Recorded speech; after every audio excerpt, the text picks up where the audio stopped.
Welcome to Bala cars. இப்போ நீங்கள் பார்க்க போகிற கார் எடுத்திங்கன்னா மாருதி சுசுகி ஆம்னி அப்படிங்கிற காரை பற்றி தான் பார்க்க போகிறோம். வாங்க வீடியோக்குள்ளே போகலாம். கார் பார்த்தீங்கன்னா மாருதி சுசுகி ஆம்னி. வண்டியோட மாடல் பார்த்தீங்கன்னா 2007க்கு 10. இதோட வேரியன்ட் பார்த்தீங்கன்னா 5 சீட் வந்துடும் அப்படின்னு இருக்காங்க.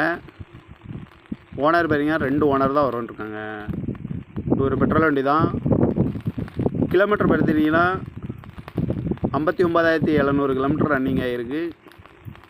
இதுக்கு இன்சூரன்ஸ்னு பார்த்தீங்கன்னா இல்லை அப்படின்னு இருக்காங்க. காரோட ப்ரைஸ் என்ன சொல்கிறாங்கன்னா 1,80,000 சொல்கிறாங்க. ரேட்டு குறைக்க முடியும்னு சொல்லியிருக்காங்க. குறைச்சி பேசி இந்த காரை பே பண்ணிக்கலாம்னு சொல்லியிருக்காங்க. சீட் கவர்லாம் பார்த்தீங்கன்னா நியூ கவர் தான் போட்டிருக்கு. வண்டிக்கு டயர் பண்ணி பார்த்தீங்கன்னா 4 டயருமே ஒரு 75% நல்லாயிருக்கும் அப்படின்னு இருக்காங்க. எஃப்சி பார்த்தீங்கன்னா 8/10/2027 வரைக்கும் எஃப்சி எடுத்து வச்சுருக்கு. கார் பார்க்க வேண்டிய இடங்கள்னு பார்த்தீங்கன்னா தர்சன் கார்ஸ் ஈரோடு அப்படிங்கிற இடத்துல தான் இந்த கார் பார்க்க முடியும். TN 20 AF 9912 அப்படிங்கிற